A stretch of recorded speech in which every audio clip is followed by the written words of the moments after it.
നമസ്കാരം. Big boss season 7 നമ്മൾ കാത്തിരുന്ന ഒരു അപ്ഡേറ്റ് ആണ് വന്നിരിക്കുന്നത്. ബിഗ് ബോസ് സീസൺ 7 ഒരു ലവ് ഇങ്ങനെ ക്രിയേറ്റ് ആയിക്കൊണ്ടിരിക്കുന്നു. ഇത് പറയുന്നത് മറ്റാരുമല്ല, അക്ബറും അപ്പാനി ശരത്തും കൂടെ ഇരുന്ന് സോഫയിൽ നിന്ന് പറയാനാണ്. അപ്പോൾ അക്ബറും ഓനിയലും കൂടെ രാവിലെ ഒരു അടി ഉണ്ടായിരുന്നു.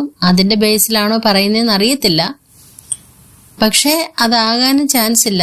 അത് ഏതൊക്കെയോ 1-2 ലവ് ട്രാക്ക് വരെ ഇങ്ങനെ വന്നുകൊണ്ടിരിക്കുന്നുണ്ട്. കാരണം ഇന്നലെ ശൈത്യയും ബിൻസിയും കൂടെ സംസാരിക്കുന്ന കൂട്ടത്തില് ഇതേപോലെ തന്നെയുള്ള ഒരു വിഷയം എടുത്ത് അവര് സംസാരിക്കുന്നുണ്ട്.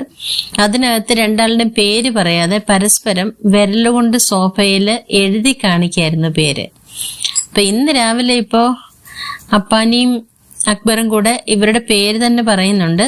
അതിനകത്ത് അക്ബർ പറയുന്നുണ്ട്, നമ്മളൊക്കെ വയസ്സ് ചെന്നില്ലേ, ഇനിയിപ്പോ ആ വയസ്സ് ചെന്ന് പാൽക്കുപ്പി വേണമെങ്കിൽ പ്രേമിക്കട്ടെ, നമുക്കത് കാണാന്ന് പറയുന്നുണ്ട്. അപ്പൊ വയസ്സ് ചെന്ന പാൽക്കുപ്പി എന്ന് പറയുന്നത് നമ്മളുടെ ഒനിയലിനെയാണ്. ഒനിയലിന് 43 വയസ്സോ മറ്റോ ആയിട്ടുണ്ട്. അപ്പൊ അതുകൊണ്ടാണ് വയസ്സെന്ന പാൽക്കുപ്പി എന്ന് പറയുന്നത്. പിന്നെ ഇന്നലെ ടാസ്ക് ചെയ്ത സമയത്ത് അമ്മയെ കുറിച്ച് പറയുന്ന നേരത്ത് ഒനിയൽ ഭയങ്കരമായിട്ട് കരയുകയും ഇമോഷണൽ ആകുകയൊക്കെ ചെയ്തല്ലോ. അതൊക്കെ ഒനിയലിന്റെ നല്ല മനസ്സ്. അവനവന്റെ അമ്മയെ സ്നേഹിക്കുകയും ആ അമ്മയെ കുറിച്ച് ഓർത്ത് സങ്കടപ്പെടുകയൊക്കെ ചെയ്യുന്ന നല്ല മനസ്സാണ്.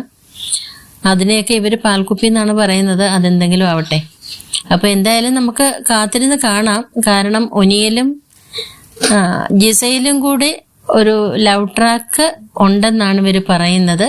അതിന്റെ കൂടുതൽ അപ്ഡേഷനൊക്കെ നമുക്ക് കാണാം, ലൈവില് കാണാം, അപ്ഡേറ്റ് ചെയ്യുകയും ചെയ്യാം കേട്ടോ.